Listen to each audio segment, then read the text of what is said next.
setting a proper motivation, that decides or that determines the quality and the rigor of the practice that we are doing. So for that matter, what to visualize and how to visualize for the refuge field.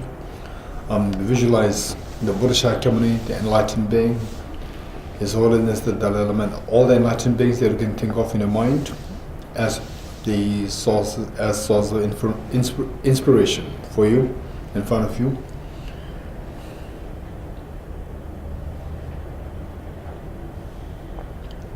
And how you visualize them. They're like very affectionate parents, and you come home. Imagine that you are a very tender young child coming home demoralized from school, bullied by elder children, and your parents are waiting there to give full love, affection, attention, and so forth.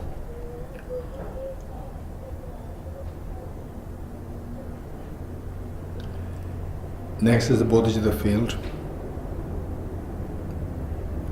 the practice of compassion. For that matter, you visualize your two kind parents on your two sides.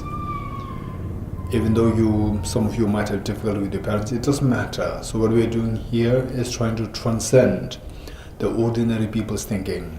The fact that people have conflicts with their parents is a clear indication of our being very ordinary. So all these studies that we are doing here, the practice that we are doing here is meant to help us to transcend those ordinary thinking. So with that in mind, visualize your two parents on your two sides and all the family members, including your children and all dear mother sentient beings around you.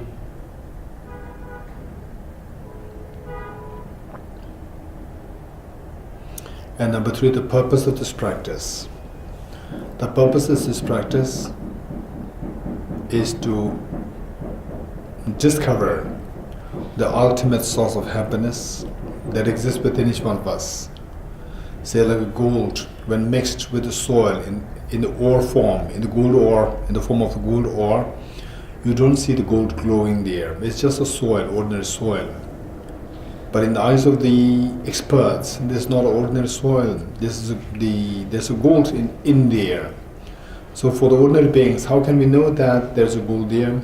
But slowly removing the soil, and then the gold inside will start glowing. Likewise, each one of us, irrespective of who you are, whether you're a believer or non-believer, whether you're Buddhists, Hindus, Muslims, Christians, Sikhs, Jains, Jews, it doesn't matter. Even non-believers, it doesn't matter. Everyone has that ultimate source of happiness, like a treasure within each one of us, and yet that is mixed with the mental defilements. So our job here, like the gold when mixed with the soil, is not visible. Likewise, this incredible treasure of perfection, treasure of the ultimate happiness that exists within each one of us, as long as the mental defilements are not removed, this treasure will not be disclosed. So to disclose this, we have to eradicate the mental defilements. The next question, how do you eradicate the mental defilements? So the mental defilements, we come to realize that they are all rooted to the ignorance. And just as ignorance can be eliminated by introducing the light, likewise to eradicate this, the darkness of the ignorance, we need to introduce the light of the wisdom. The next question, what is this wisdom? The wisdom is the discerning mind whose apprehension of the object tallies with the reality. So what's the reality? So that is to discover what this reality is, we are going through these studies, going through this class. Okay, so the point is that the wisdom needs to be introduced through studying this, through taking part in this class. And this wisdom must be tempered, or must be complemented, or must be pushed and driven by the force of the unconditional love towards all sentient beings, grounded on the sentiment of renunciation. Okay, with that in mind, I imagine that you are leading this and everyone is happy to join you in this journey of cleansing the mind. Okay, with that in mind, let's turn to page 3 of this book, The Place of the Non-Dual Bodhisattvas, page 3. Okay, we will read this together. Enthused by great compassion, you taught the Immaculate Dharma to dispel all perverted views. To you, the Buddha Gautama, I pay homage. Enthused by great compassion, you taught the Immaculate Dharma to dispel all perverted views. To you, the Buddha Gautama, I pay homage. Enthused by great compassion, you taught the Immaculate Dharma to dispel all perverted views. To you, the Buddha Gautama, I pay homage. Independent origination, there is no ceasing, no rising, no annihilation, no permanence, no coming, no going, no separateness, and no sameness. I prostrate to the consummate Buddha, the Supreme among all teachers, the one who taught this peace which is free of elaborations. I prostrate to the mothers of the hearers, the Bodhisattvas and the Buddhas, who through the knowledge of all these hearers seeking pacification to complete peace, who through the knowledge of past courses those helping migrators to achieve the aims of the world, and who through the possession of omniscience help subduers to expound a variety of teachings. The one who is transformed into the reliable guide, motivated by altruism to benefit sentient beings. The teacher, Sugata and protector, to you I make prostrations. The one who has eliminated the web of conceptualizations and is endowed with the divine bodies of the vast and the profound, who eternally shines forth the forever noble light rays. To you, the Buddha, I make prostrations. I go for refuge until I'm enlightened to the Buddha, the Dharma, the Sangha. By my accumulations to the practice of giving and so forth, may I become a Buddha to benefit all sentient beings. I go for refuge until I'm enlightened to the Buddha, the Dharma, the Sangha. By my accumulations to the practice of giving and so forth, may I become a Buddha to benefit all sentient beings.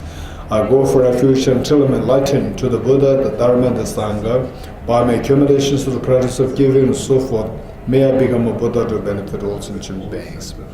Inspired by wisdom and compassion, today in the Buddha's presence, I journey to the mind of full awakening for the benefit of all sentient beings. Okay, let's recite this mantra. The meaning of the mantra is right below. The meaning, to give it in a very simple, succinct form, it means all phenomena arise from causes. So the happiness that we seek is also because of the corresponding causes, and the miseries which we shun is also because of the respective causes and conditions. So knowing that, say if you don't want the miseries, we need to know what causes of the miseries to cut. And knowing that the happiness arises from the respective causes, again we need to know what to embrace if you really want to have happiness. So this is the meaning of the mantra, as simple as that. And every sensible person, from whatever religious background that one may be from, every sensible person would agree to this, that this is a fact. If I really want to enjoy apples, I should only plant apple seeds, not mango seeds. Whereas if I want to enjoy mango seeds and I'm allergic to apples, I should not plant apple seeds, I should plant only mango seeds. So this is the reality. So what it says here is that the fact that day one we are born, we all crave for happiness. We cry for the mother's milk. We cry for happiness. And we shun miseries. The moment you feel cold or whatever the discomfort happens to you, we cry. Again we cry to express that I don't want that. So this is the reality that we are in. So finally we see that what marks us is that we crave for happiness and we shun miseries. This is reality. So the next question is, what degree of happiness do you seek? What degree of miseries you shun? If possible, 100% happiness is what I'm seeking, and if possible, 100% suffering is what I shun. If this is the case, then we need to say very logically, sensibly, what we should be doing is embrace the 100% causes of the happiness and discard 100% causes of the misery. So this is what we should be doing, and this mantra should be a reminder for us that this is how I should behave. Finally, all happiness that I'm seeking, the miseries which I shun, whether happiness comes to me or not, whether miseries befallen me or not, it all depends on the expression of myself, physical, verbal, and mental expression. And these expressions are determined by my thought processes. And thought processes are driven by the intelligence, the wisdom, or the ignorance.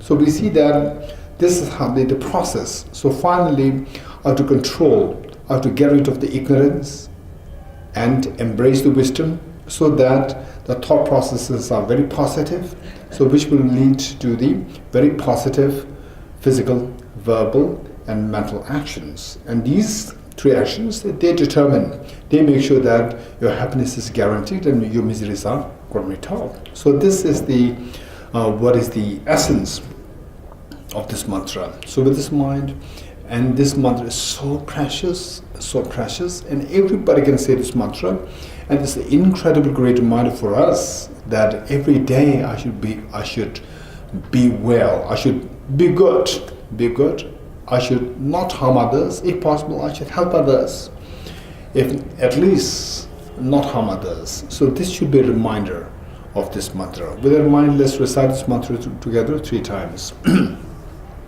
And those of us who know this mantra will recite it, and those of you who do not know this, and listen to us and slowly join us. Om ye dharma hetu prabhavam hetum teshan tathagato hyavatat tesham chayo nirodha evam bhati mahashramanaye swaha. Om ye dharma hetu prabhavam hetum teshan tathagato yavatat tesham chayo nirodha evam vati mahashramanaye swaha.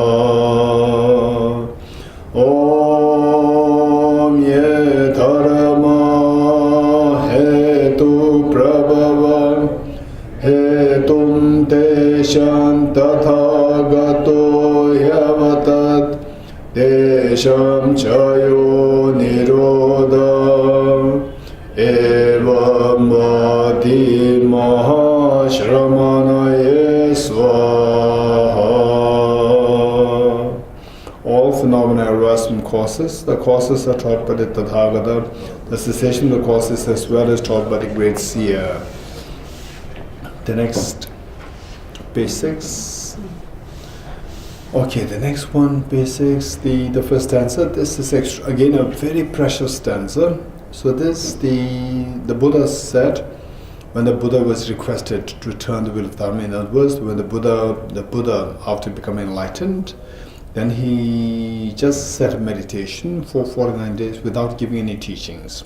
And then the kings of the celestial beings, the kings of the Devas and Devis, Indra, Brahma, they dissented. They sent saying that this Prince Siddhartha, after achieving enlightenment under the Bodhi tree, and meant to help the sentient beings, meant to help the sentient beings to eradicate, to dispel the darkness of the ignorance, so that they will experience the ultimate happiness. But now, after having achieved enlightenment, still he is not giving any teachings. So they were a little concerned, and they dissented. They dissented to where the Buddha Shakyamuni was the sitting meditation. Then they made prostrations to the Buddha Shakyamuni, and then pleaded the Buddha Shakyamuni.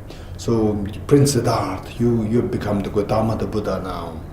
And then the purpose of that is to help the sentient beings. But now, now that you have become enlightened, you are not giving any teachings. Please don't remain silent. Please turn the wheel of Dharma. Please give the teachings. Then the Buddha uttered this stanza. This stanza is so precious. So what is being said here is incredibly the profound meaning there. Meaning there, The point is, from what we learned, is that if you don't really want miseries, the miseries and happiness, they are like the two sides of the balance.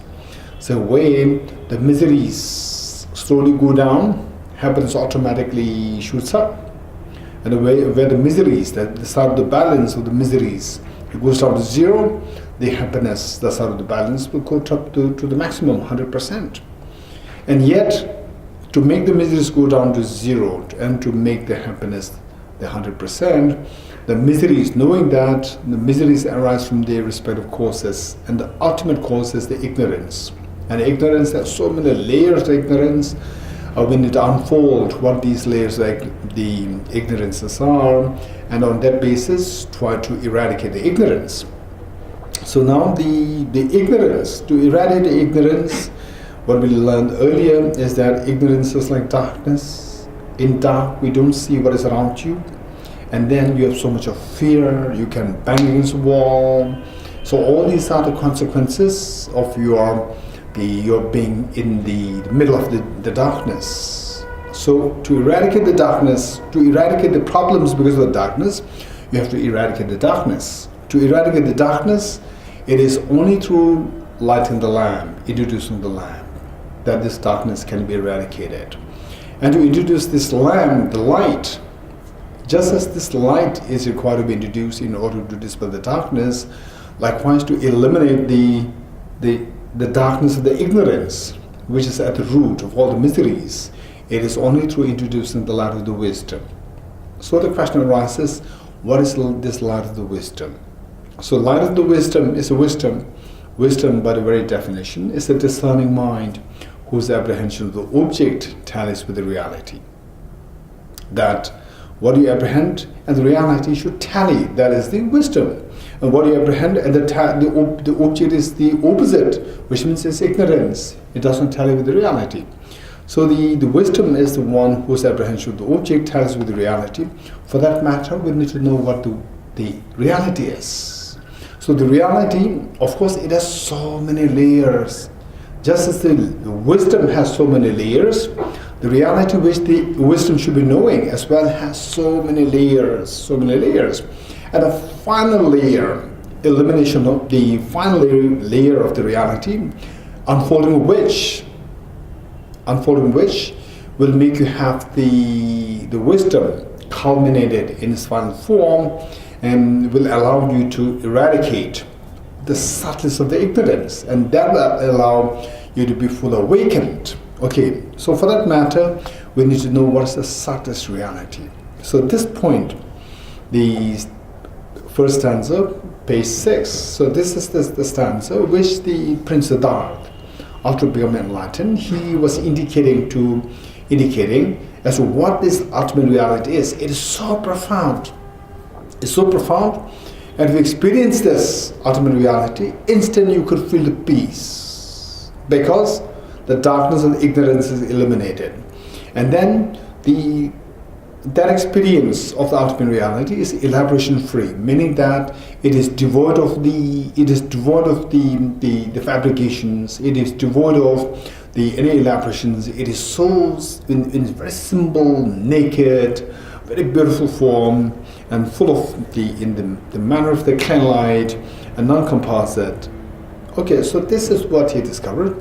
This is what the Buddha Shakyamuni indicated, that this is reality.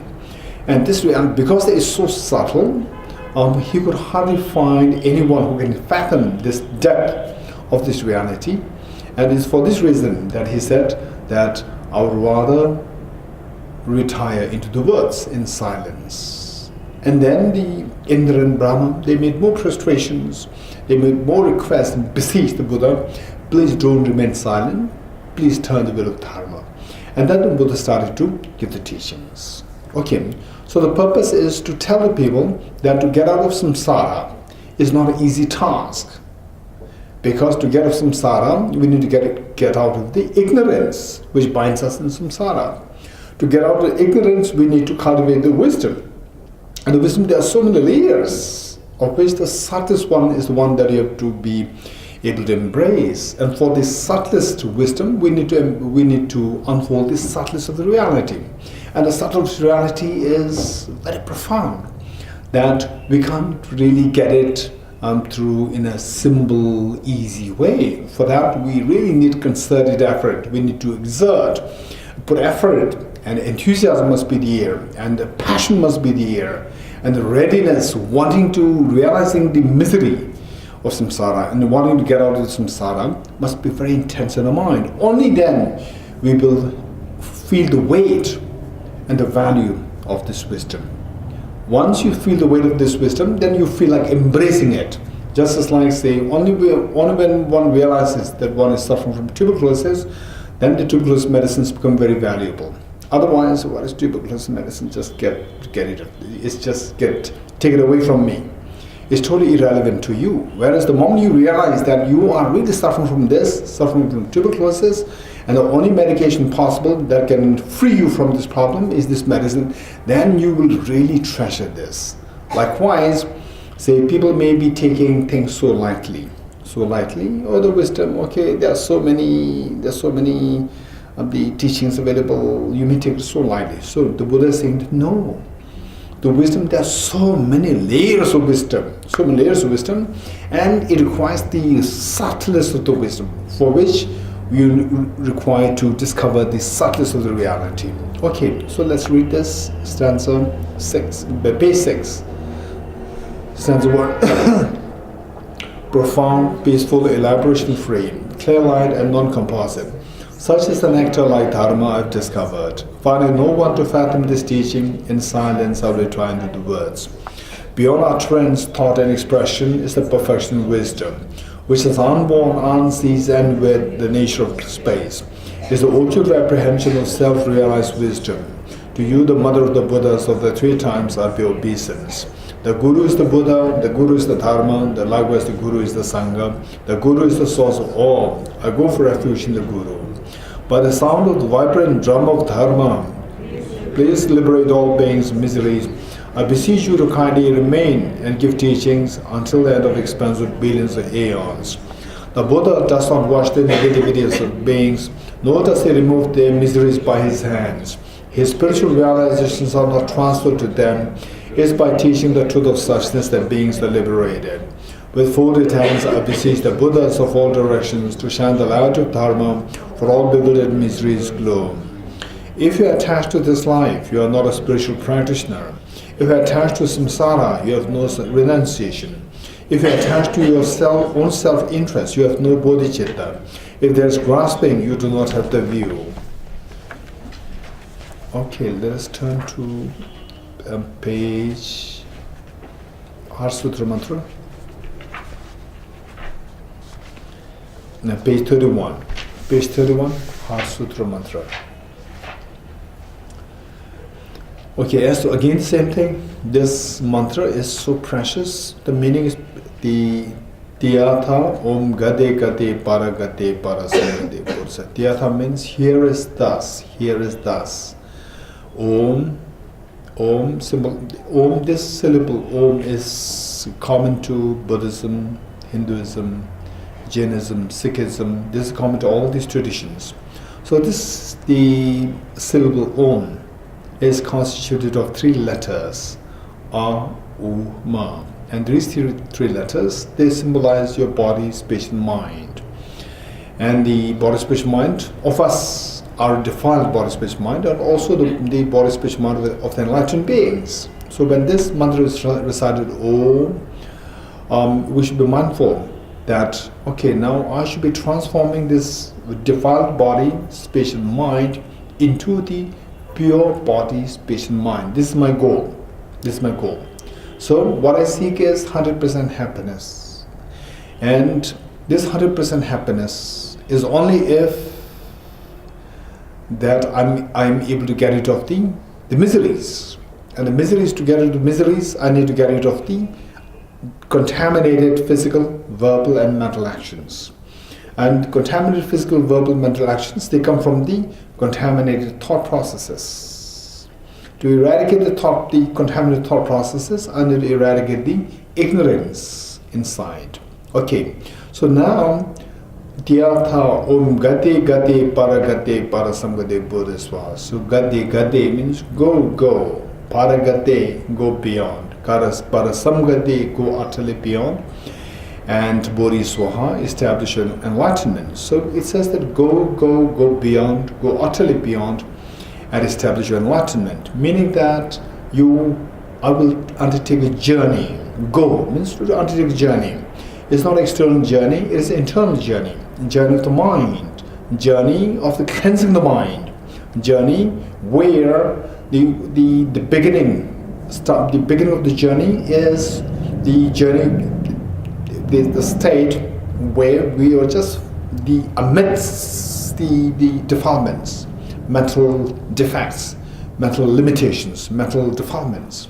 So from there, I should move to the final end of the journey, which is total enlightenment, where no miseries can affect me, no external factors can affect me, that I'll totally be freed from the entanglement of the external factors, that the peace of mind inside me cannot be stirred by external factors anymore. For example, say, we being in Delhi, always the first thing that people do is that we complain about Delhi. We complain about the pollution.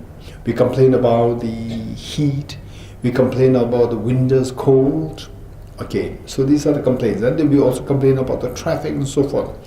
We never say that, okay, in winter my body is so weak, I cannot take the heat. We don't say, we say that the weather is cold. We point a finger outside. We don't say that I'm weak. And then say in the summer we don't say that, oh, my body is so weak, I cannot take the heat. We don't say this. We again blame the weather is so hot. And then the pollution, we blame the pollution.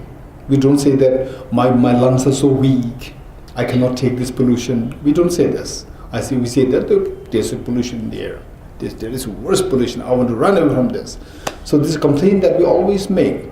The thing is that we are weak. What makes us weak? What makes us weak is because of the contaminated physical, verbal, and mental actions.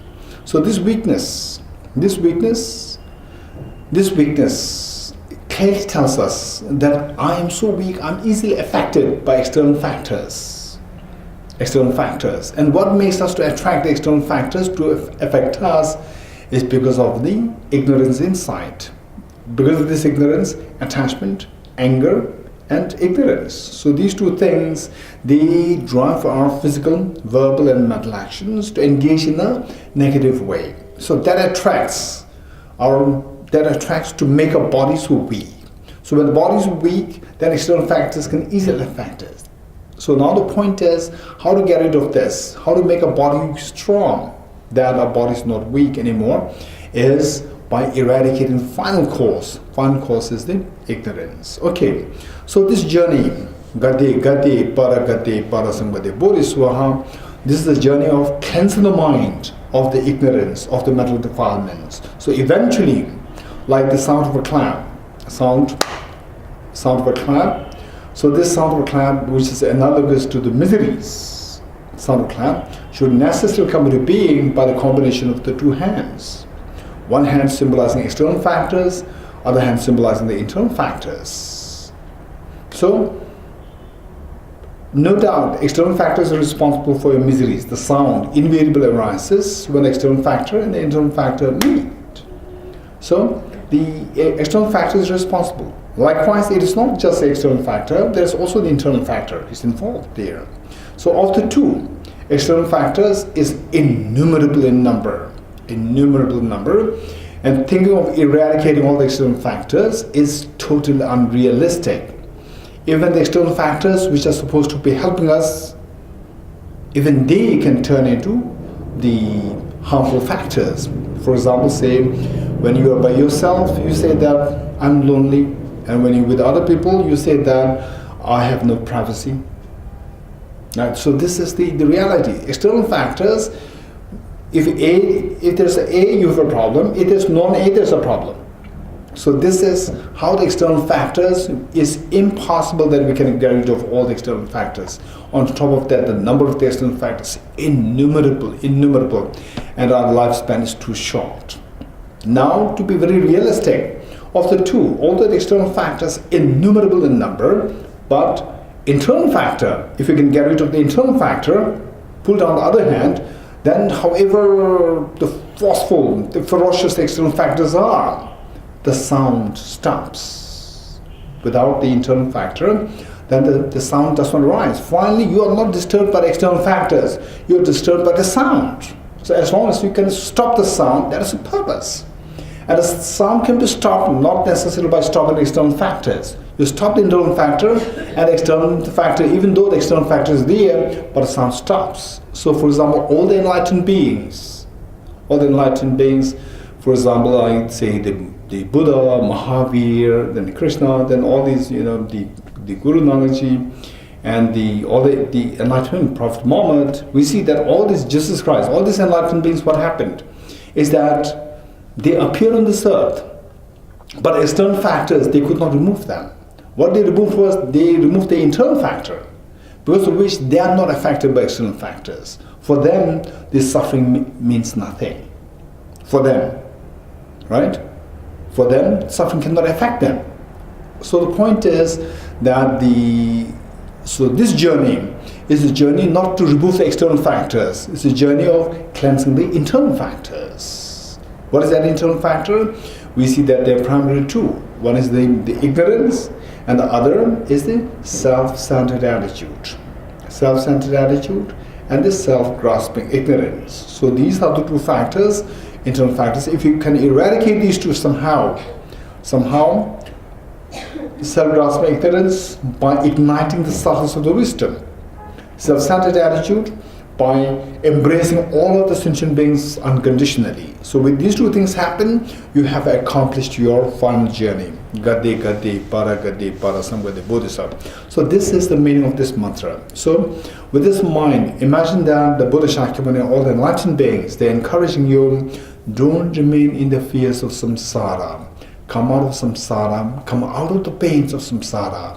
Not necessarily by becoming the richest of the person, not necessarily become the most person, but the powerful person in the world, is by conquering one's own internal factors and then come to the highest experience of the happiness. Okay, and then imagine that you hearing this melodious voice of the enlightened beings, then you inspire your two parents and all the dear sentient beings, informing them, look, this is a very what our very compassionate teachers, they are inspiring us. Let us not remain in fears anymore.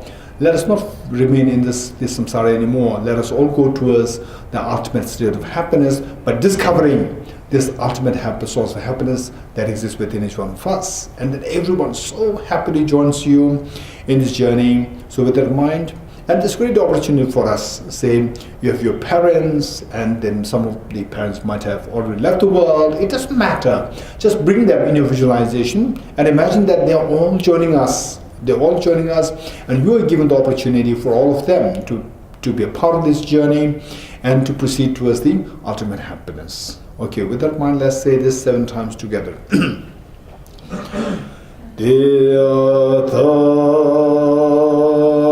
Om Gati Gati Paragati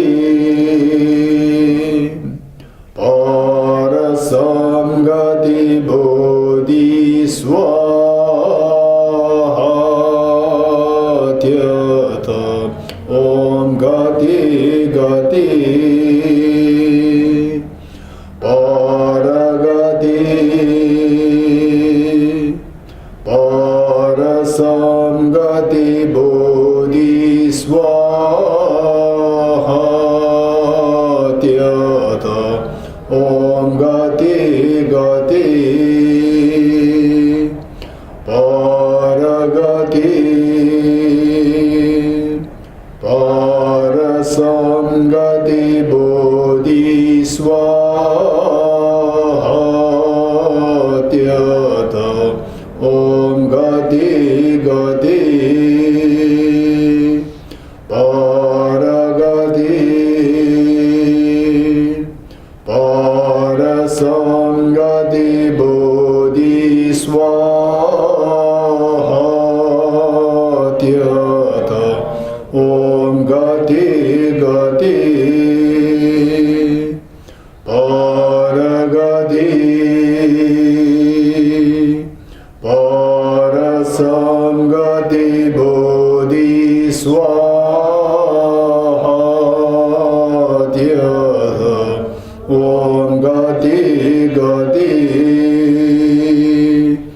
paragati parasangati bodhisvaha.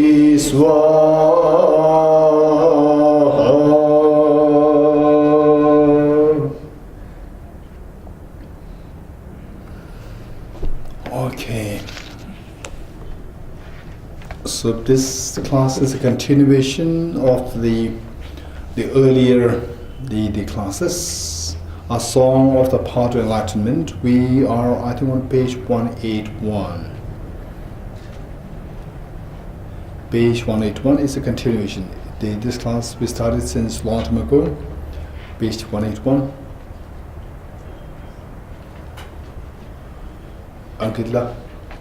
Ankit, page 181. Is it? Radhika? Okay, I think yes. Okay, page 181 is a continuation of the early classes. So this, to give you a very quick the preview of this text, a song of the path to enlightenment. Song is not really a song in the conventional sense. It's more like a spiritual song, meaning that, say, the expression, say a guideline, the guidelines for the transforming your mind to undertake this journey. Gade gade paragade parasam gade bodhisvaha. So what should we be doing? What should we be doing in order to bring about transformation to this mind? And then, say, practically speaking, say one thing is more theory, and number two is the mode of practice. There are two things happening, the theory and the practice. So what we're doing here is a blend of the two things, the theory and the practice. And theory-wise, they are very complicated for the text on philosophy as to what constitutes the ultimate reality, what constitutes the ontological reality, and how the mind works, the psychology, the epistemology. All these things we have to study, of course, separately. And for that matter, we have separate classes on that. Now what we're doing here, this is more like, say, of course it's a blend of the two things, but more in the form of the practice side. So after learning all these technicalities of the workings of the mind, the psychology, the epistemology, and then the identifying what the ultimate reality is constituted of, the ontological reality, after knowing all these things, now finally, what should I be doing? How should I design this journey? So the composition by the author, incredible great author who appeared in the 14th century AD in Tibet, Lama Tsongkhapa. So he revealed this whole path in the very succinct way to practice it in a very comprehensive, succinct form. Okay, so idea what we have learned here is first of all, say the two things which we can summarize into the statements. Two statements. One is be kind towards yourself. One. Number two, be wisely kind towards yourself. The two statements. In these two statements, you will see whatever we have learned the earlier, I think like maybe, I think if not like 7 or 8 sessions, we already did the earlier stanzas up to like I think 29 or 30. No, it is 20. Sorry, page 179. Page 179. Okay, the page 17 stanza 22 up to stanza 22 we did that I think within like 7 or 8 sessions we did that already. So the summary of what we've been done there is one, be kind with yourself, which means that what you want, be kind meaning give yourself what you want. I want happiness. What I don't want is I don't want suffering. So be kind with yourself. Make sure that you give yourself happiness and make sure that you get rid of suffering for yourself. Get rid of suffering. The second statement says, be wisely kind with yourself. Meaning that that you should make sure that you do those things which actually give rise to happiness. Otherwise, in the pretext of giving happiness to yourself, you engage in things which can actually bring disasters and miseries on yourself. This is being very unwise. So be wisely kind with yourself. For that matter, how it started was that, say, that amount the lifespan that we have is very short. We may have like another 20 years, 30 years, 40 years, 50 years. Okay, depending on how old you are. Then number two, even if you are young, it doesn't guarantee that you're going to live that long. We're not sure.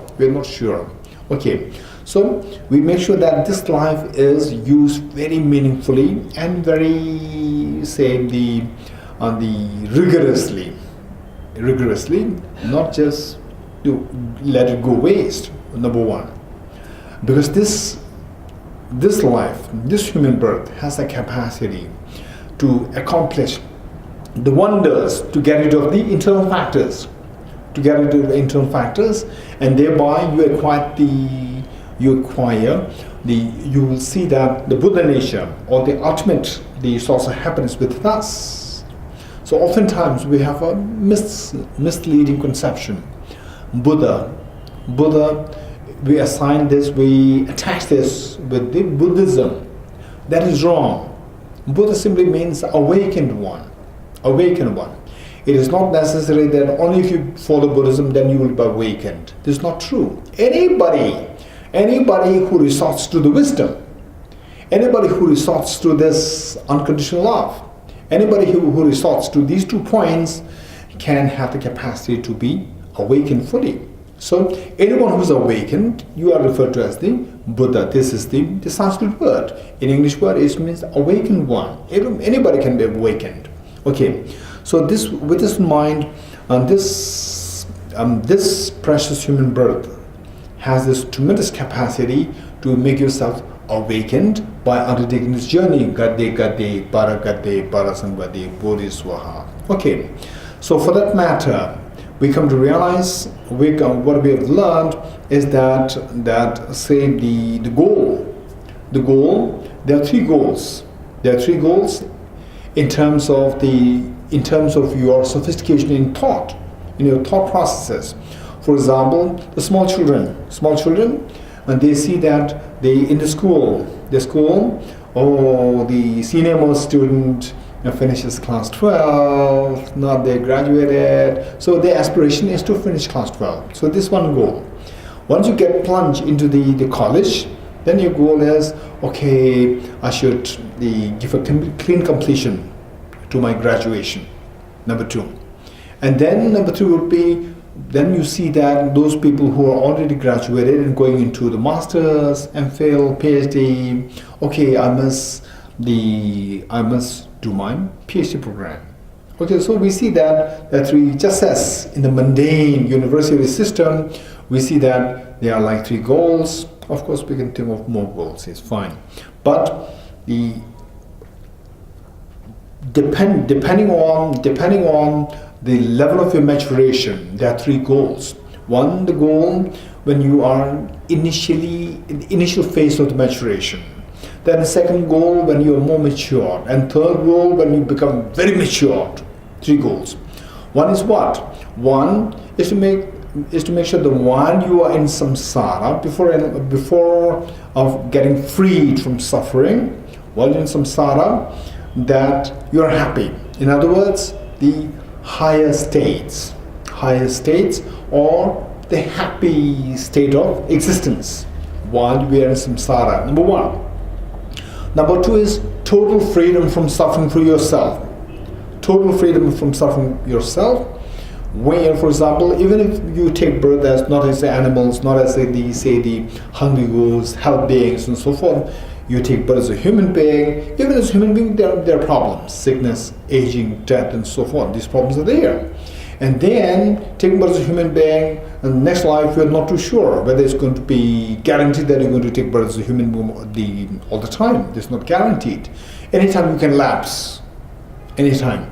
So how to make sure that we never ever say go through miseries again? How to make sure that? For that matter, you have to come out of samsara altogether. Come out of samsara altogether, which means that we must achieve a state of total freedom from suffering altogether. So that is number 2 goal. Goal to be freed from suffering altogether. That now henceforth guaranteed that no matter in what time it may be, what place it may be, you'll be confronted. You'll be ever confronted by suffering. So this is guaranteed that it will not happen. This is number 2 goal. Goal meaning, say, achieving total freedom for yourself, freedom from suffering for yourself. Number 2. Then number 3, say, with this total freedom for yourself, this is like a small torch. So you go to the most beautiful garden to enjoy the most beautiful garden. For example, Delhi here, what is that? Mughal garden. Let's say in Delhi, the Mughal garden. Say you have only a very short time in Delhi, and it so happens that your time here in Delhi corresponds to the midnight, and suddenly there's a power cut for whatever reason, power cut, and you have a tiny torch. So this tiny torch is good enough for you to enjoy one flower, and you came here not to enjoy the flower, you came here to enjoy the whole garden, and you are not enjoying the garden. Why? Because what you have is only through the light that you can enjoy the garden. And what you have is the light, but the light is too small.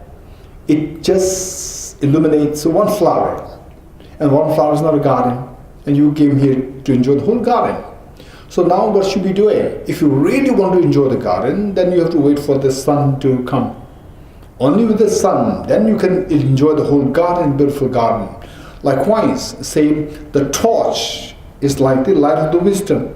So you have this light of the wisdom, but it is not all-pervading. It's very small, focus on one flower, personal freedom from suffering. You are free from suffering, but the happiness, the joy that you get is so limited, confined to the small, this self-liberation from the suffering. Now it must be as if you read, but what we instinctively, what we have, the desire that we have, is to have the maximum happiness, maximum joy. For the maximum joy, we should be enjoying the whole garden, not just one flower. For that matter, this light should be so pervasive. So what will make this light pervade is unconditional love for others. This unconditional love for others allows your mind to flow freely, infinitely towards all beings. So that makes this light so pervasive, that is known as the full awakening. So 3 goals are there. One is immediate happiness while you are in samsara. Number 2 is total freedom from suffering for yourself. Number 3 is full awakening, where you have the infinite happiness. 3 goals are there. Okay, now to achieve each of these goals, we said the first goal. To achieve the first goal, immediate happiness while in samsara, what we should be doing. Om Ye Dharma Hedu Prabhava. We recite this mantra that all phenomena, they arise from the causes. If you want the immediate happiness while in samsara, then you should be resorting to the respective causes. What causes should you embrace if you want the immediate happiness? Number 2, if you want total freedom from suffering, what causes to embrace? Number 2. If you want full awakening, what causes to embrace? These are 3 things that we need to keep in mind. So for that matter, what we have thus far did was that 1, to achieve this, say, the immediate happiness while in suffering, or while in samsara, for example, in wealth, good health, longevity, good family, good environment, and so forth. So for that matter, we should embrace the practice of the 10 virtues. 10 virtues, refraining from 10 non-virtues. So without doing this, even though we want, say, the maximum happiness within samsara, we are bound to face the difficulties, challenges of life. For example, it's like poverty. For example, like the imminent suffering. Then the short lifespan, and say the getting trapped in, say, conflicts, and then in the hands of terrorists. All these things happen. Although we don't want them, we are bound to go through these experiences, in case if we don't engage in the practice of the practice, which is the practice of the refraining from the 10 non-virtues. So how not to practice refraining from 10 non-virtues is by freely engaging in the 10 non-virtues. By engaging in 10 non-virtues, there is no way by which to get rid of these fears of samsara. For that matter, if we don't want these experiences, we want happiness while in samsara, what we should be doing is we should practice the virtue of refraining from 10 non-virtues. The next question, what are the 10 non-virtues? Okay, 10 non-virtues, 3 physical, 4 verbal, and 3 mental. And these, we see that is not something Buddhistic. It's from all traditions. Even from the point of view of the secular perspective, point of view, we see that these 10 virtues are so important, without which the world cannot see the harmony. We can see only chaos and the crisis in the world. Okay, 3 physical: killing, stealing, and sexual misconduct. Killing, stealing, sexual misconduct, which is not allowed, not at all allowed, even in the secular point of view. Even in the secular world, these 3 are not allowed. Then the 4 verbal is telling lies, harsh words, slander, and idle gossip. Telling lies is not allowed. And then slander, creating division amongst people, splitting the harmony, so disrupting the harmony of the people. And then harsh words, this is the cause of all the fights. And finally, the idle gossip, so just senseless talking. It simply wastes all your time, energy, and so forth. So these form the verbal negativities. And the 3 mental, the malice. Malice is the one finally which triggers all the hatred, culminates into the hostility, the hatred, and the conflicts, fights, wars. All these things happen because of and the riots. All these things happen because of the malice. And then number 2 is the covetousness. Covetousness, which you crave, have greed over the possessions possessed by other people. So this is what happens. This is the greatest source of the conflicts, fights, wars in the history of the humanity. The greed and craving for the possessions possessed by other people. Right? Okay, I may not go into detail with that. And then the last one is the disregarding the law of cause and effect. Disregarding the law of cause and effect. Because somebody disregards the law of cause and effect, then the government has to keep the policemen. Right? And so much of money wasted for that. Because people disregard the cause and effect. So if people really stick to these 10 virtues, no need of policemen. Everybody will be behaving what they should be behaving, and then this is the source of the nation's development, the nation's growth, nation's the prosperity. All happens because of these things, the practice of the 10 virtues. Okay, so with these, the practice of 10 virtues is refraining from the 10 non-virtues. So if that is done, it's guaranteed that in your next life you will have a very happy state of living in your future lives. In your future lives, the longevity is guaranteed, and then the wealth is guaranteed, and the prestige, radiance, and so forth. All these are guaranteed if you engage in this practice. Okay, one. Number two is what is the second goal? Total freedom from the suffering altogether, a personal liberation from the samsara. Personal liberation from samsara altogether, which means that we're going to get out of samsara altogether, that we are not affected by any suffering anymore. So for that matter, what should we be doing? Again, what practice should we do in order to reach that level? For that matter, we need three practices, known as the three higher trainings. So for that matter, we need to cut the final root of the suffering. And finally, the suffering which we have quickly learned earlier was the ignorance. So ignorance should be eradicated. To eradicate the ignorance, we should lightly introduce the light of the wisdom. And the light of the wisdom must have two qualities. One is that it must be so bright. Number two, it must be steady.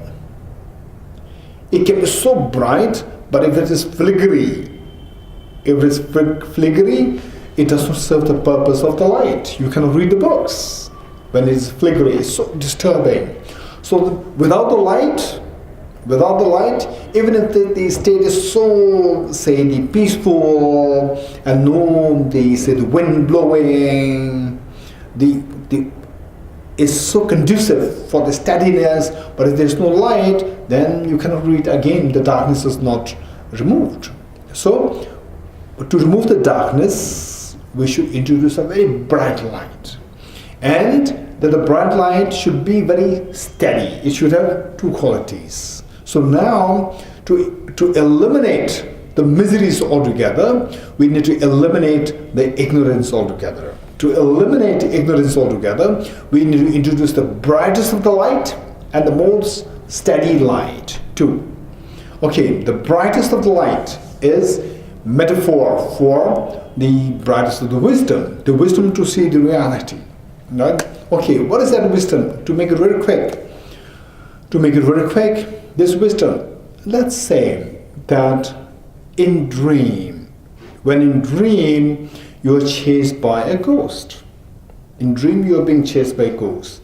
And it's in excruciatingly painful, scary nightmare. Excruciatingly painful and scary nightmare.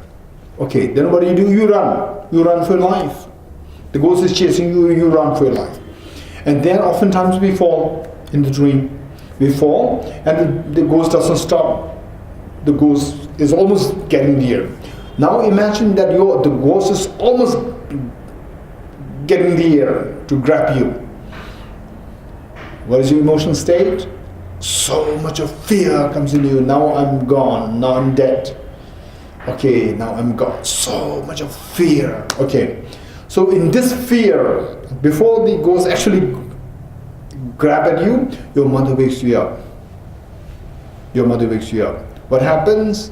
All the fear dissolves. Okay, tell me, why in the dream you had so much of fear? Why all these fear dissolves the moment you wake up? Why? This is a question. Anyone? Yes? Because you understand it's not real. Exactly. So, when you wake up, you realize that you understand. Understand means you have the awakening. You have realized that what happened in the dream was not real. It was not real. Whereas in the dream, you had the fear because you thought it was real. So, which is ignorance? The thought that it was real, the dream ghost was real, is ignorance, or this wisdom? The thought that the dream ghost is real ghost is the ignorance or the wisdom? Is the ignorance. When you wake up, knowing that, oh, the dream ghost is not real, this is the wisdom. The moment you are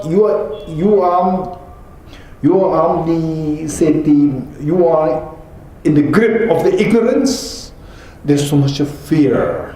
The moment the wisdom is ignited within you, the fear dissolves. Right? So therefore, this is an incredibly great, say, the metaphor for eradicating, for how the miseries are gotten rid of by igniting light of the wisdom. Okay, so now for that matter, what we need to, the wisdom, the kind of the bright wisdom that is required for us to do, for us to cultivate, is the wisdom to see things like a dream. In the dream, you see the dream as real. When you wake up, you realize that the dream is not real. So likewise, we have to discover that everything is like a dream. If you discover that, then you become like the person not in the sleep. You become like the person who is awakened. So if you're fully awakened, you are revered as the fully awakened being, the enlightened one. Okay. So that wisdom is the wisdom to see that nothing exists objectively, everything exists subjectively coming from your mind. This is the wisdom which needs to be cultivated. Okay, so let's say that we all have this wisdom now. Of course, to cultivate this wisdom, we need to go through very extensive study, reflection, and meditation. These three things. For that matter, we have to be very specialized with specialized separately. Separately, we have to dedicate time, energy on this topic. Okay, one. Now imagine that we have this wisdom now. So we have a very bright wisdom. But if this wisdom is not steady, then the bright light, which is flickering, it becomes like bright light, which is flickering. Flickering means that it is not steady. So we need to build the quality of this steadiness. For that matter, the single-pointed meditation is required. Wisdom has to be cultivated and the steadiness has to be cultivated separately. For that matter, we need to have a single-pointed meditation where we built, of course, the detail. In more detail, we're going to go through later when we speak about the 6 perfections. So this single-pointed meditation has to be cultivated. For this single-pointed meditation is the training of the mind. To train your mind to focus single-pointedly. So how a mind behaves is like a very naughty child. Naughty child means, what's the definition of naughty child? Who always wants to do something opposite of what you want to do. Who always wants to do something which is the opposite of which you want the child to do. That is the main definition of a naughty child. So when you tell your mind to, okay, think of all the numbers 1, 2, 3, 4, 5, 6 and the reverse like this so fast, the mind will not listen to you, it will not listen. It will simply try to remain the passive. And if you ask the mind to be passive, don't be active, it will actively move here and there. So this is how mischievous our mind is. This is the meaning of our mind being very filigree. So now we have to control this. How to control this? For that matter, this flickering nature of the mind. Flickering nature of mind, it has 2 levels. Flickering nature of the mind, very distracted nature of the mind, which is responsible in making your physical and verbal actions very distracted. Physical and verbal actions very distracted, and which makes your mental actions very distracted. There are 2. One, the thought processes, like a very mischievous monkey, responsible for making your physical and verbal actions very filigree, very distracted. One. And the other, which makes your mental actions very distracted and filigree. 2. Now, which of the 2 is easier to be controlled? Physical, verbal on the one hand, or the mental? Physical, verbal is much easier to be controlled. So learning how to control the thought processes which governs the physical and verbal actions is known as the practice of the shilla, practice of the discipline. Practice of the discipline to control your physical and verbal actions. Once these 2 are under control, then you can control the mental easier. So the control of the mind, training to control the mental is known as the samadhi. Right? So finally, to control the mind. To control the mind, 1, control the gross mind. Gross in what sense? Gross, which controls the physical and verbal actions. And the other one is controlling the mind, which controls the mental actions. Right? So when the gross ones are controlled, that's controlled by the, for example, say you're addicted to, say, chocolates or say Coca-Cola and telling lies and so forth. Okay, refrain from doing this and control the physical, verbal actions. So that control is known as the moral discipline, controlling the physical, verbal actions. Okay, once that is under control, then like they say the waves, the water, how clean is the water? If the water, it has a very forceful waves, very ferocious waves there, you will not know how clean the water is. First, what should we do? We should let the very forceful waves subside. Only when the forceful waves subside, then you will see how clean the water is. If the water can be very clean, but when the waves are so ferocious, the very forceful waves are there, you cannot see the purity of the water. So first, we have to subside the obvious forceful waves on the surface. That must be subsided. Once that is subsided, then you see that if the water is so clean, you see the riverbed and the ocean, the bed of the ocean. You can see that. You can see that because the water is so clean. Likewise, and then if there are the subtle dust inside, you can also see those subtle dust. Likewise, when the gross physical and verbal actions driven by the gross thoughts, when they are under control, then you will see the subtle stains of your mind. Subtle, the distractions within your mind. Controlling the subtle distractions of the mind, that is known as the practice of samadhi. Right? So the practice of the first we have to create the wisdom. That is the pragya or the wisdom. And then the next one is to bring the steadiness. For the steadiness, we have to bring the steadiness to the mind. To bring the steadiness to the mind, the opposite of the steadiness is the distraction. Distraction of the mind is two, the gross and the subtle. What's the gross one? The gross one which is responsible for creating physical and verbal, the distractions. So to control that, what is the practice known as? Shilla. The practice of Shilla, practice of the moral discipline. Now once that these two are under control, then what happens? You can see the subtler defects of the mind. Subtler defects of the mind, you can see that. So to control that subtle distractions of the mind, to control that, what practices are known as samadhi. So we have the practice of Shilla, practice of samadhi. With these two things, then the steadiness is built.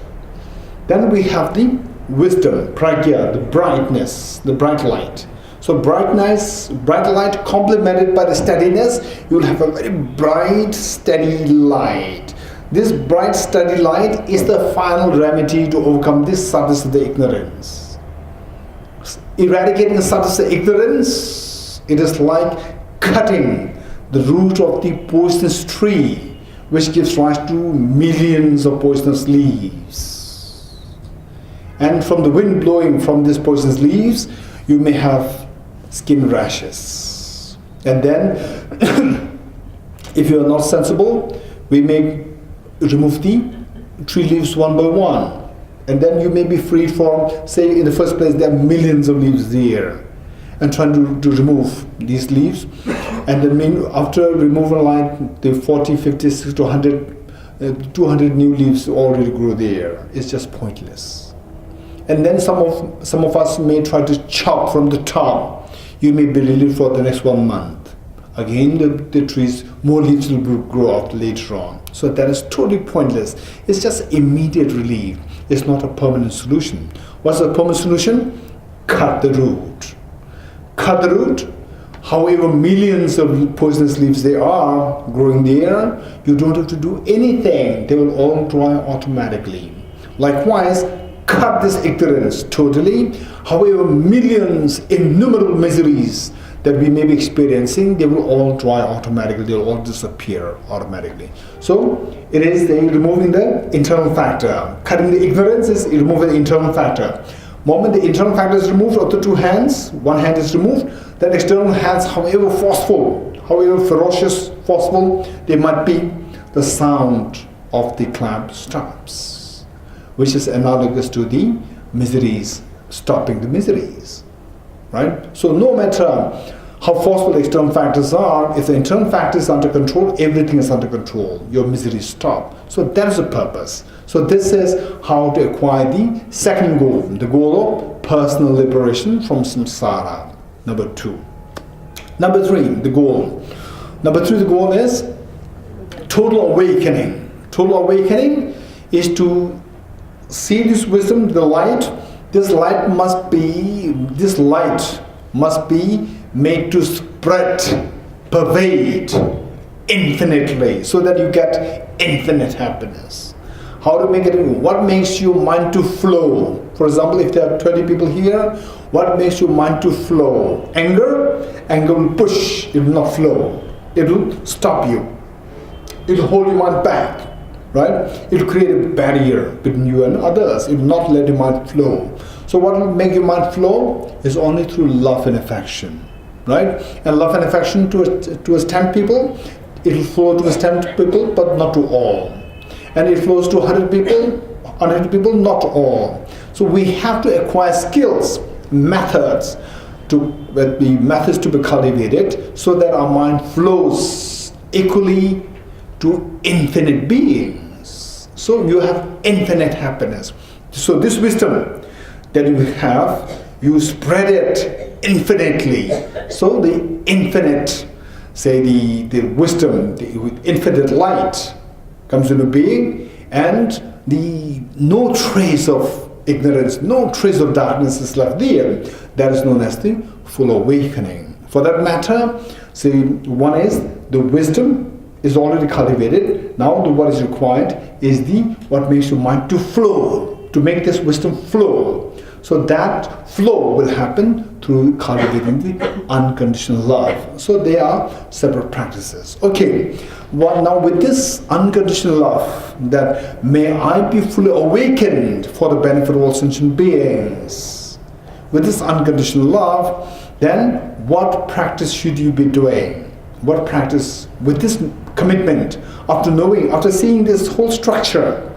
After seeing the whole structure, first you have to have guarantee that this journey, gate paragate parasambhade bodhiswaha, this journey will take me a long time. It's not easy. It's not a one life journey. It can be several lives journey. If that is the case, then before I culminate into the goal, then I should be within samsara. So within samsara, say I must be born in a conducive factors. For that matter, I have to practice the 10 virtues. 10 virtues. In the process, to awaken, it should be awakened in steps. First, I should be awakened partially, meaning that I should achieve the personal freedom, that I should be freed from suffering.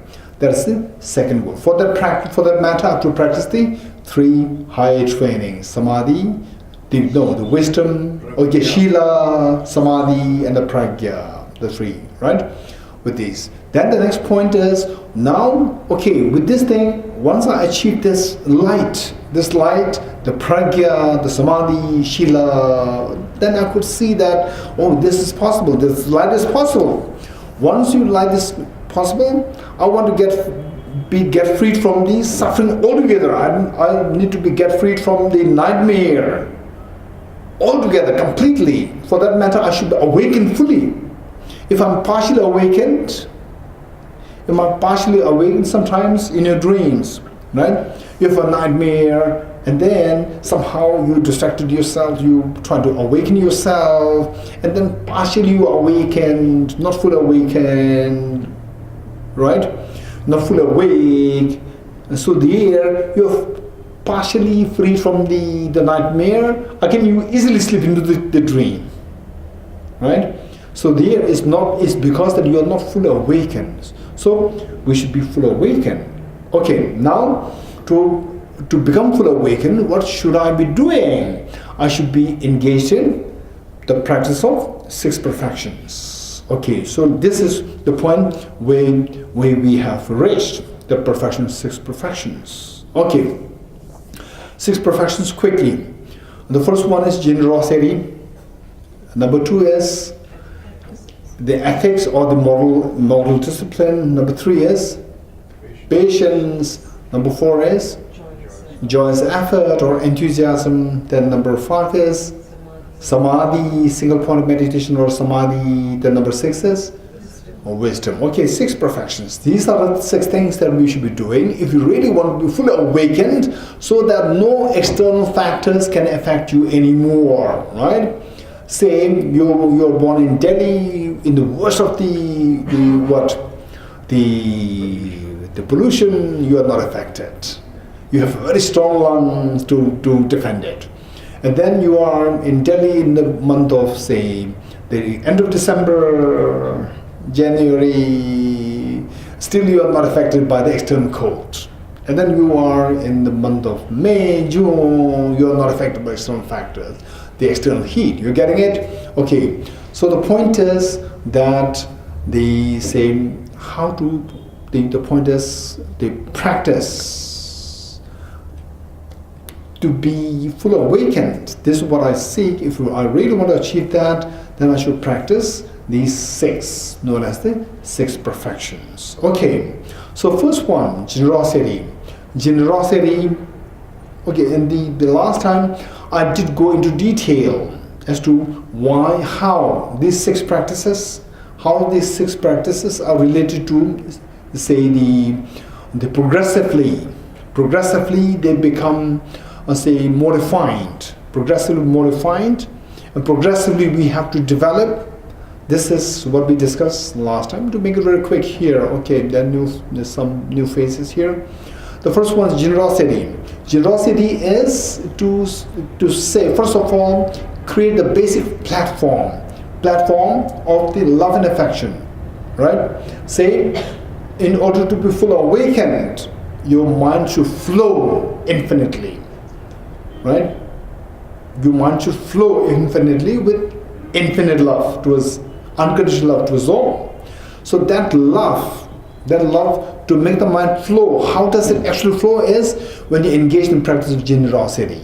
Generosity means, okay, I will be generous to give this mala, to someone, only if I have a feeling of affection. If I don't have this feeling of affection, I will not give it.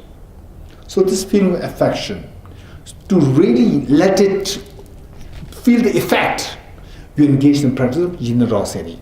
Okay, and all these various traditions, all the various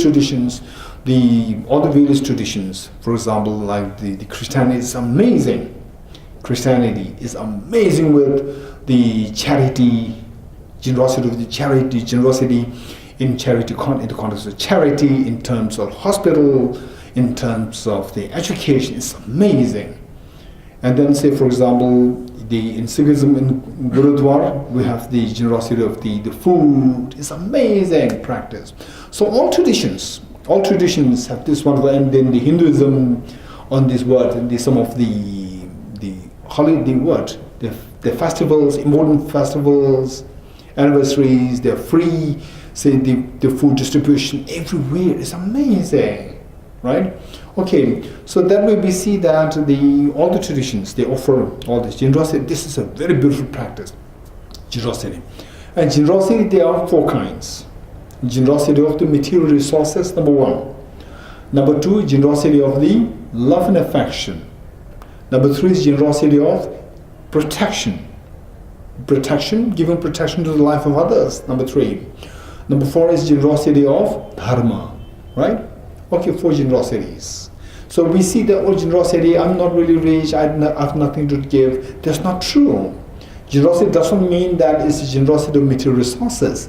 Material resources is just one of them, right? And to think very carefully, generosity of material resources is out of love and affection. And oftentimes we see that people are deprived of love and affection. So to give love and affection, this is so precious.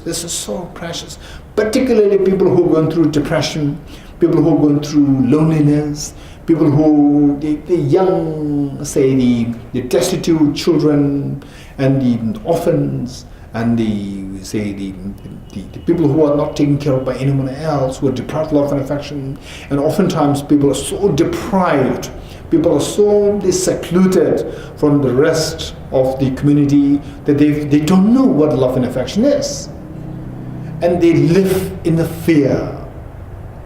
So to give love and affection, this is so precious, this is so healing, this is so important. Number two.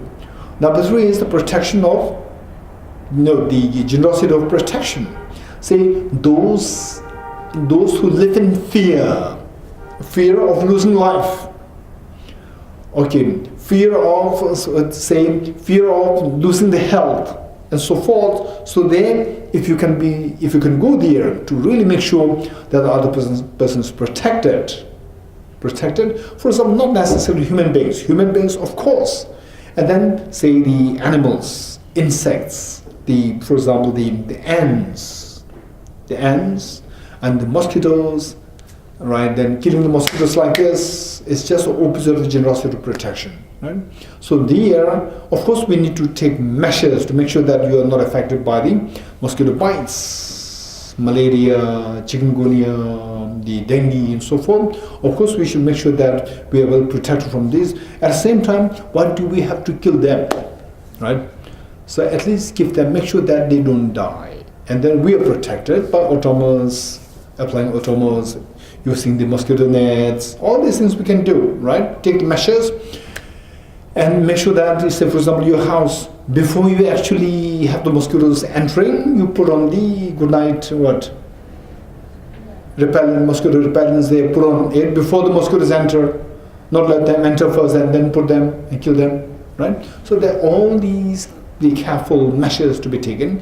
Once you put them for some time, and then you put it off, and the mosquitoes will not invade you, and you have a sound sleep, and they're not harmed, right? And then, of course, see how much we can go for vegetarianism, right? The point is that it is not that if you are non-vegetarian, you are terribly bad. This is not the point, right? So the Buddha never imposes anything on anyone. The point is, Buddha always appreciates anybody who takes steps, right? Who takes steps to improve. That is what the Buddha really appreciates and will embrace you for that matter. So, for example, it's saying the non-harming, giving protection. Protection means, for example, say in the KFC, this is terrible. How many poor chickens die in KFC? How many animals die in the slaughterhouse? This is terrible. So now the point is that if somebody's yes, that's very true. It's very true. So I'm a part of that. I'm contributing to this. This is not really right, but I cannot avoid eating meat altogether, right? I cannot avoid eating the meat. Let's say that every day I eat meat, but now, after listening to this, after learning about the four kinds of generosity, particularly the third one, generosity of protection, so as a measure to contribute to this practice of generosity, they say every Sunday or every Monday I will skip from eating non-veg. Right? You have taken a step. It's amazing. This is one way of taking steps. And others may say that, chicken is a complicated thing. I will avoid chicken, and others I will take. Again, this is a step. You have taken a step. Taking a step, this itself is amazing. Chicken and the other animals. Chicken, say for example, if you go there and you ask for a chicken, and the chicken is no more there, not left there anymore, then the person can say wait for 5 minutes, which means that the one chicken is going to go for you. Whereas if this is a mutton or whatever, big ones, they go there, and if it is not there, they will never ask you to wait for 5 minutes, because that takes it's a tedious work. It's not easy work. So they will say, come tomorrow. Which means whether you buy or not buy, Whether you come tomorrow, not tomorrow, it doesn't affect. It doesn't add to the additional killing. So that way, so some may say that, okay, for this, the chicken is very complicated, I'll avoid chicken as a step, right? Henceforth, I will not eat chickens. Henceforth, I will not eat fish. Okay. As long as we take steps, this is amazing. This is amazing. It's not that, say that, okay, after coming to listen to this, wow, it's amazing, Tibet House class, and then say that, okay, if you're non-vegetarian, it's so sinful, so bad, you are the worst person. No, this is not the why we come here to listen, to say that I'm the worst person. The thing is that if we can take steps, this is amazing, right? If we take steps is the final way by which to go for the final purity. Gate, it is not gate bodhi swaha, right? It's gate para samgade, steps. As long as we can take steps, this is amazing, right? Okay.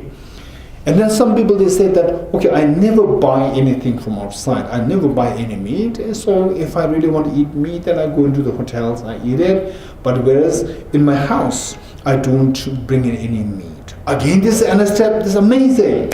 The point is that as long as you take a step, this is amazing. Okay, so this is the generosity of the protection, and finally the generosity of dharma, meaning giving guidance, giving proper guidance. Okay, it has further more divisions with generosity. Then number 2 is the practice of the ethics or the moral discipline. Moral discipline, there are 3. Moral discipline, the ethics of the pradimoksha, meaning that ethics of refraining from the negativities. 1. Ethics of refraining from the negativities, number 1. Number 2, ethics of gathering virtues. Number 2, ethics of gathering virtues. Number 3, ethics of engaging in the welfare of the sentient beings. Ethics of refraining from negativities, ethics of gathering virtues, and ethics of engaging in the welfare of the sentient beings. Okay, 3 ethics. Okay. Number 3. Verse number 3. Patience. Patience. Okay. The patience towards patient towards the perpetrators. Patient towards the perpetrators. Then patience of say the, okay, what's English? Okay, the patience of paying, the patience of bearing hardships, yes, patience of bearing hardships. Okay, then the number 3 is the patience over dharma. The patience over the subtlety of the dharma. Okay, so the first one is patience towards the perpetrators. Usually we become impatient or we become intolerant towards the people who come to cause harm on us, right? So there we need a sense of fortitude, we need a sense of patience. It doesn't mean that you have to surrender. This is not the connotation. It doesn't mean that you have to surrender, right? So this requires a more detailed exposition. It doesn't mean that we have to surrender. We have to take, the point is that with the patience, with the impatience, what happens? Anger arises. What triggers impatience is the anger. Anger arises. This anger is the one which destroys you, not others. Don't forget it. You can take the measure, but without anger. You can take measure to stop. Finally, the job is to stop the other person taking advantage of you. Stop the other person harming you. You can stop it, but by not resorting to anger, by resorting to the intelligence, not to the anger. Right? Submitting to anger, surrendering to anger, it only destroys you. By anger, what happens? You become so angry, And when you become angry, you get a false impression of strength, right? You dare to say anything nasty to this other person. And then you come home. Then your mother says, oh, they say, my son, you like to have a cup of tea. My daughter, you like, what cup of tea? Right? You show anger towards your mother, right? The poor mother suffers. And then you will not get tea. You may be so fond of tea, but that day you are not going to get tea. Your mother knows that you are so angry, and then if the mother comes to give tea to you, you will show anger towards her, so she will not give you tea. You don't get tea. And then you will not also eat food. And that night you will not have a good sleep. Right? You have sleep deprivation. You don't have appetite, no food. And then your body collapses. And then you end up in prison. No, the hospital. You end up in hospital. And in hospital you have to pay heavy bills nowadays. Right? Commercial hospitals. You have to pay big bills. Okay, so your enemy is so happy, right? So your enemy wants to make you suffer. Right? And your enemy may be even thinking of what can I do to make him suffer more, right? And he or she doesn't have to do anything. And he has already sent the anger in you. So that anger is doing everything for the enemy. And you think that this anger is my best of protection. And this anger is actually destroying you. First of all, it destroys the peace of your family. Whereas, if somebody comes from outside and tells your mother that your mother is stupid, right? You will become so angry. Now you are saying that your mother is stupid, right? And you are the one who is making your mother very angry. And if an outsider comes to make your mother, just irritate your mother a little bit, you will just be there to defend your mother. But today you are doing it on behalf of your enemies. And your enemy will be so happy. Right? And who is doing this for your enemy? Your anger, right? So this anger does not do anything good to you. It is meant to protect you. It is only harming you. So therefore, anger is a sign of weakness. It's not a sign of strength. And we see it as a sign of weakness, that I'm so courageous, that I'm so strong, I dare to say anything nasty against the other person. So it's not a sign of strength, it's a sign of weakness, right? The really strong people, they will never be angry. They're so confident. They're so confident, I can easily subdue this person. No anger, right? Anger is a sign of weakness. And the patience is a sign of strength. The fortitude is a sign of strength. Okay, so one is, have no anger towards the perpetrators. You can deal with the situation tactfully, stop the harms caused by other person, teach the other person a lesson, and if possible, out of love and affection, make the other person realize that what the other person is doing is harmful, and that other person changes. So that can happen only through love and affection, never through anger, right? Okay, so many more things need to be added to this explanation, but we'll skip this. So this falls under the practice known as the practice of the Tonglen practice. The practice of transforming one's mind is a whole genre there to bring about to make this practice so powerful, right? Okay, one. Then the next one is say this one particular English, okay.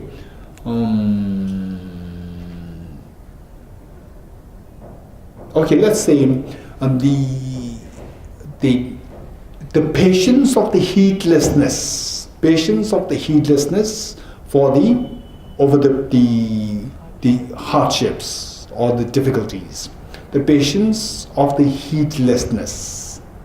Heedlessness, heed, H-E, what is the spelling? H-E-E-D, heedlessness. You don't pay heed, right? Okay, so the thing is that in other words, the patience of fortitude in the face of challenges. In other words, fortitude in the face of challenges. When you're confronted with the challenges, then you bear with fortitude. You bear with fortitude, don't just surrender. Don't just surrender. For example, if there's a little cold there, then you become so easily, you shrink. Oh no, this is so bad. I'm just in the wrong place. You just keep cursing and this cursing, the weather will not become better. Right? It will only it will only make your immune system go down. And immune system will make you even the little strength your body has to bear the cold, even that strength is removed by the lack of immune system. So we need to have a sense of fortitude. And it's very strange. Our body, our mind, say there is the two limits.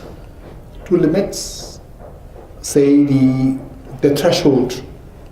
Threshold is there for you to, the threshold of tolerance. And if you practice this patience of fortitude against the challenges, if you practice more and more, the threshold, the gap widens. The gap widens where, for example, let's say the degree of agitation. Say one particular situation, say for example, okay, anyway, the Delhi traffic is a great lesson for us to make the patience, the limit, the threshold of the two ends, the threshold to widen. In Delhi, somebody honks, right, 100 times, still it does not really affect you. Whereas the West, once it's good enough to tear you into, say, the anger and agitation. Just one, say the inappropriate honking, right? Somebody honks inappropriately against you. One time is good enough just to split you into pieces in anger, right? It just erupts you into agitation, tremendous agitation and anger. Whereas here in Delhi, it's not a problem, right? 100 people do it, still you are at peace. So the threshold is, right? The threshold of the tolerance is the wide. Okay, so for that matter, this is so important. And finally, the point is that we should not be affected. That our peace of mind should not be affected. And you can deal with this situation without being affected, without your peace of mind being affected. This is what is required. Whereas with the opposite, the patience, then the peace of mind is instantly affected. And the purpose why this agitation meant to restore the peace of mind. It does not. It disrupts your peace of mind even more, right? Okay. So then the number 3 is what? Patience pertaining to this subtle dharma, meaning that the subtlety of the wisdom of emptiness, which is very complicated. The wisdom of emptiness is so subtle that you may feel overwhelmed. You may feel overwhelmed. I cannot get it. It's so subtle. I cannot get it. You may become so impatient. And then at times, when you do get it, when you get a glimpse of this, it can be very scary initially. So you may lose your patience to face it, right? Okay, so that is the third kind. What is next? Enthusiasm. Enthusiasm or the joyous effort. 3. Joyous effort of consistency, joyous effort of rigor, and the joyous effort of respite. Joyous effort of consistency, joyous effort of rigor, joyous effort of respite. Okay, joyous effort of consistency means that whatever virtue that you do, try to be consistent. Not that, okay, it's amazing, what have you learned is amazing, now I should be vegetarian, right? Wow, it's amazing. That's very true. No meat. Okay, say, hey, you want to go to KFC? No, KFC. Okay, the steak, right? Huh? Steak, McDonald's. And what else? What is that? That pork? No, sausages, and then what is hamburger, barbecue, right? Oh no, barbecue, no, you know, right? And for how long? For 1 week. And then again the barbecue comes, again your mouth starts watering. So consistency is disrupted. So that is the rigor, the word enthusiasm, consistency. That is so important. If possible, in some cases, you can start by stopping all of them together right there. This is one possibility. In other cases, start small. Start small. Consistency is more important. And if you start small, consistency is more likely. You can likely maintain the consistency. Whereas if you start big, for example, say practice of the dharma, meditation. Oh no, meditation is so important. Now the very bright light, the steadiness. This is without this, then I cannot be different. Then I have to do this practice for like 3 hours a day. You start 3 hours a day, and then in 3 days, 3 hours a day is good enough, and then you will stop it because it's too much, right? So therefore, always start small. Start small. Emphasize on the consistency. Once the consistency is built, the stability is built because of the consistency, then things become easy for you. When it becomes easy, then you can expand it, right? Expand it. Okay, so the one is the enthusiasm of consistency. Number 2 is the enthusiasm of rigor. Rigor meaning that, say for example, okay, say if you are practicing high jump, right, and then you practice, okay, you have a tea, then you jump once, again you have tea, you gupshup, again tea, okay, later, right, like this. If you're able to jump 5 feet, you cannot jump beyond that, right? If you want to jump beyond that, 5.1, 5.2, what should we do? Then the rigor must be there. It's not just the consistency, rigor must be there. There are some cases where the consistency will keep you moving ahead. In some cases, rigor is required, right? For example, say you are in a mechanical, say you are running a very small mechanical, mechanical garage, right? A small mechanical garage. And then you think, okay, keep doing this, then I'll become a big engineer. Impossible, right? Just being in a small garage, mechanic garage, it's impossible that you will become a engineer to design all the sophisticated Mercedes, Benz, and what? And what else? BMW, and what else? Bentleys. Huh? Bentleys, I don't know. Rolls-Royce, impossible, right? And then by being in that mechanical, the small mechanic, just by remaining there all the time consistently, impossible that you can become the world #1, say the computer engineer, impossible. For that matter, you need a very different rigor of the education, right? Okay, so that quality, the rigor, is again another thing that we need to keep in mind. Number 2. Number 3 is respite. This is so important. So while you are running with enthusiasm, sometimes your body may not be able to catch up with your mind. Body may not be able to catch up with the mind. Even the mind may not be able to catch up with your enthusiasm. Because our mind may not be so used to these things for the time being, right?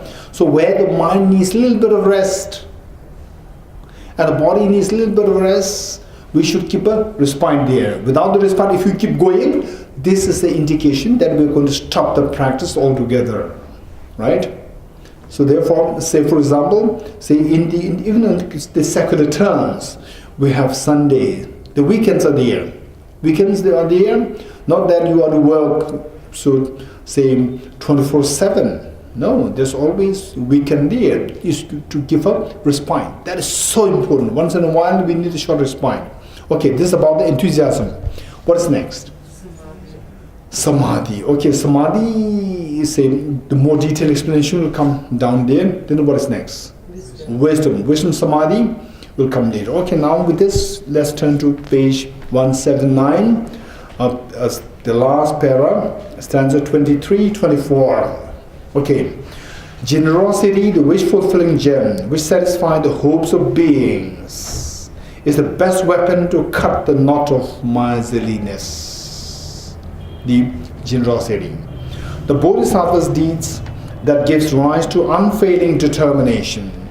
It is the basis of the spread of fame throughout the 10 directions. So, the more we reflect on the benefits of these 6 perfections, the more we feel like practicing them. So, what the author Lama Tsongkhapa is doing here is to enumerate the benefits. It is the basis of the spread of your fame throughout the 10 directions.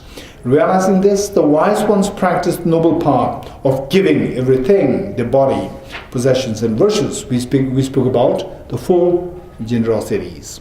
The venerable Guru practice in this manner. I, the seeker of liberation, will do likewise. So they say these are things the enlightened beings will practice, and then we take inspiration from them and then see how much we can also practice in enlightenment. Number 2, ethical discipline. Ethics, which we talked about, the 3 kinds. Ethical discipline, the water that washes away the stains of negativity, moonlight that cools the scorching heat of afflictions, elegance like Mount Meru amongst beings, is a power before which all beings bow, minds free from fear. Realizing this, noble ones protect the vows, or the pledges that I will not engage in negativities. I will always engage in the helping the beings. I will always engage in gathering virtues.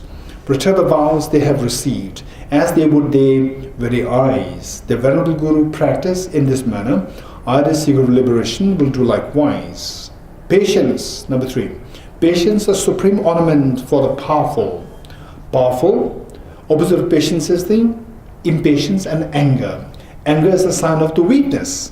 Patience is a sign of the power, the strength. It says, patience, a supreme ornament for the powerful, is an exemplary fortitude against the torment of afflictions. Garuda is the animal which the Indian, the mythology, the Garuda is the animal which is the final remedy to overcome the snakes, right? Garuda, to destroy the enemy of the snake of the hatred. It is an impenetrable shield against the weapon of harsh words. If somebody uses harsh words, with the patience, harsh words is what? To provoke you. Harsh words is what? To provoke you. And then we are very provoked. We are easily provoked, right? And we are easily provoked, and we don't know that the purpose of the harsh words is accomplished. And we feel that as though like we are very strong. How dare they say these things to me, right? We become so very angry. And the purpose of harsh words is to provoke you, and you are provoked, right? Which means that you are so weak. And the purpose who used harsh words, they wants to provoke you. And then you said, yes, I can be provoked by you, and you are provoked. So whereas if you remain unaffected, not provoked, right? That's your strength. If you're provoked, this is a weakness. Because you become a puppet of the other person. Other person came there to provoke you, and you're provoked. Which means that other person can easily make you like a puppet. Puppet means somebody who behaves the way the other person wants. And we actually do that. Whereas if you're not affected by the harsh words, right? So how can that happen? That can happen only if we have the practice of patience. So the patience is the shield to protect you from the harsh words. It's an impenetrable shield against the weapon of harsh words. Realizing this, familiarize yourself in every way with the armor of supreme patience. The Venerable Guru practice in this manner. I, the seeker of liberation, will do likewise. Okay, let's see that in a day-to-day life, say what provokes us, what makes us impatient. See, first of all, be mindful of what these are, what these points are, and then on that basis, see how we can, say, refrain from becoming angry, refrain from, losing temper, right? So this is the same, see how much you can practice. And then if you can practice it, say 10%, you will feel the benefit. then you can do it 20% next time. It's not necessary that right from the beginning you should be doing 100%. Okay, next 29, 30, last stanza. By donning the armor, donning means wearing by being endowed with the armor of unrelenting, stable perseverance. Perseverance, this is the joyous effort, the next practice. Enthusiasm. The qualities of learning and realization increase like the waxing moon. Like the waxing moon becoming bigger and bigger and bigger. Likewise, your qualities, mental qualities will keep growing if you are always with the unrelenting, say the perseverance or enthusiasm, the joy in the virtue that you're doing. All actions become meaningful. All work embarked upon reaches fruition as intended. Realizing this, the bodhisattvas dispel indolence and engage with intense perseverance. Okay, so with this perseverance, if we can practice this perseverance or the joyous effort, then say it's not a matter of few days. Just some people, this is what happens when we try to make things so easy like this, and then just one day after attending one class, then the people they were overwhelmed. Not really overwhelmed. This was they become over enthusiastic, right? Oh no, it doesn't really happen to me. It's just one day. Right? Within one day, the person expecting everything to happen. This is totally unrealistic, right? So this has to be consistent, and see the effect. The nobler the goal, effect is less likely to be seen within a short period of time, right? Nobler the goal, to feel the effect, it'll take longer time. So we should be a little patient. Now the point is that as you grow older, so we see that some of you are in your 20s, some of you are in your 20s, others 30s. Say, oftentimes what happens, right? Whether you have embarked a meaningful journey or a meaningless journey, one way of seeing this is easy. Say, as you age, 20s, 30s, 40s, 50s, okay, by the time you cross 30, and then hitting 40s, right, and then crossing 40s, then the glamour of the life is gone. Glamour of the life in terms of the ordinary people's version of the glamour disappears, right? So now at that point is the test. At that point, hitting 40s, crossing 40s, and precisely hitting 50s. Wow. So then is the real test. Okay, ask yourself, you want to go back when you were to the time when you were 20 years old? If the answer is so enthusiastically yes, which means that your life has been very meaninglessly been persuaded. Whereas if the answer is no, right? What I'm now, I'm the happiest. If this is his answer, genuinely, not because that you know that I cannot go back. So the best thing is to say I'm the happiest now. Not because of that, not in a diplomatic way, right? The honest way, in a very sincere way. If you think that now, okay, I'm 40, now I'm 50, now I'm 60, now I'm 70, this is the happiest moment. I don't want to go back, right? If this is what comes to your mind, your life has been so meaningfully driven, right? This is so important.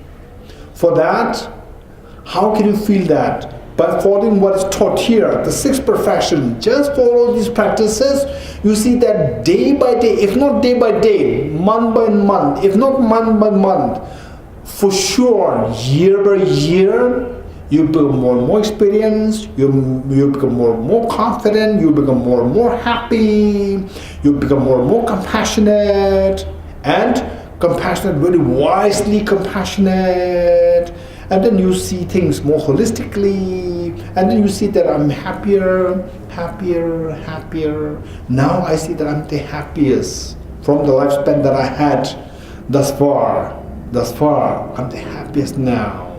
If this comes to you, this is indication that your life has been led so meaningfully. This is so important. Yes, Jandiji?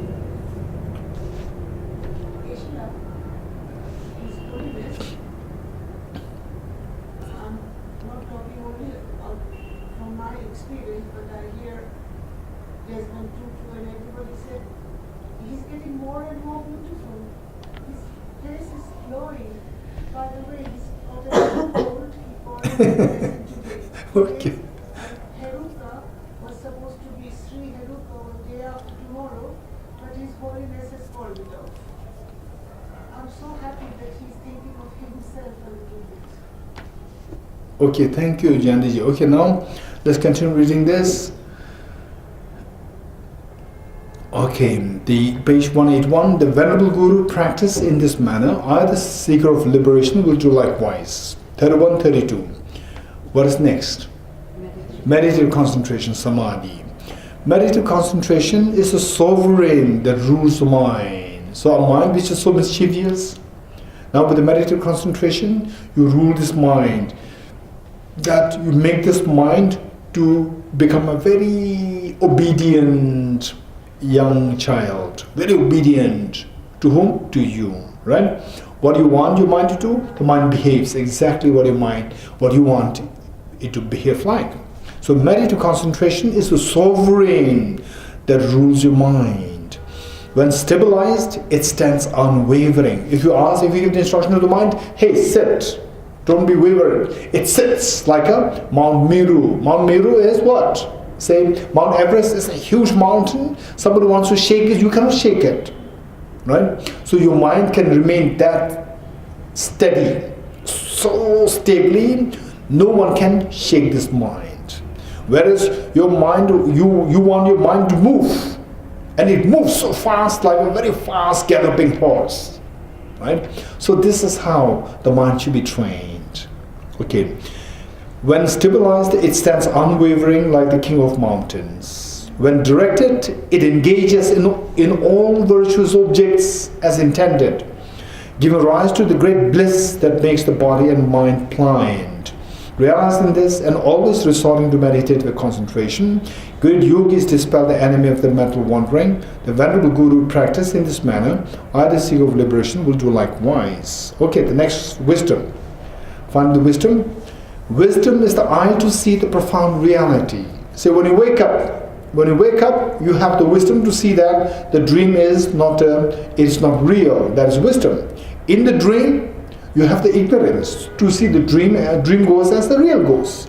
That is ignorance. When you wake up, you see the reality. Wisdom is the eye to see the profound reality. The means to pull out samsara's root. What's the samsara's root? Ignorance. So this wisdom will eradicate this ignorance. The treasure of excellence is praised in all scriptures. In all scriptures you see the praise to the wisdom of emptiness. The supreme lamp, the light is the supreme lamp that dispels the darkness of ignorance. Realizing this, the wise, seeking freedom, strive to generate it. The Venerable Guru practiced in this manner. I, the seeker of liberation, will do likewise. Okay, we'll stop here with a quick dedication and dedication. Let us turn to page 278. Page 278. Page 278.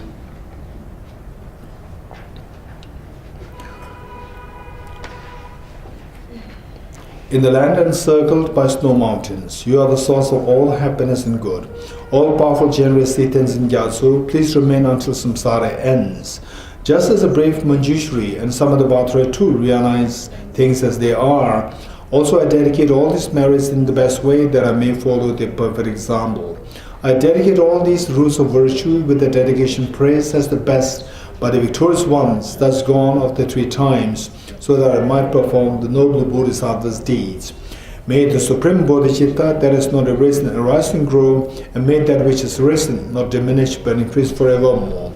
Chanju Sanjo Rinpoche Magye Panam Ke Gyoroji Ke Ba Nyamba Me Ba Ya Kone Kondo Pe Varai. As long as space remains, as long as sentient beings remain, until may I too remain to dispel the miseries of the world. Due to the merits of these virtuous actions, may I quickly attain to the state of the Guru Buddha and lead all beings without exception into their enlightened state.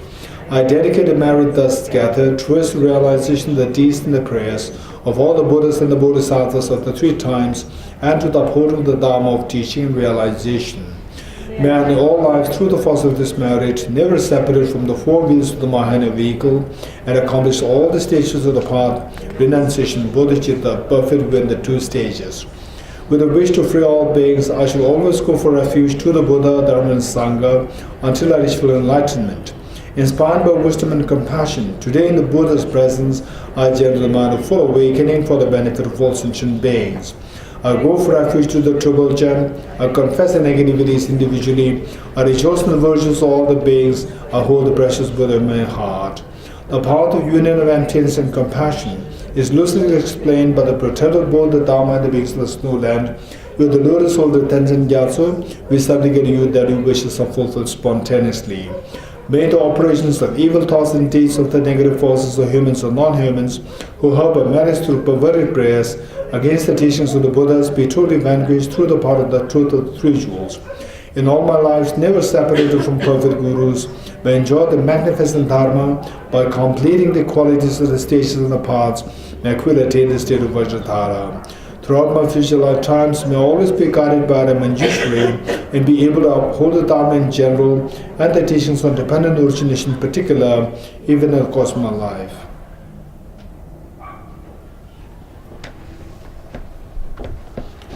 Okay, good night.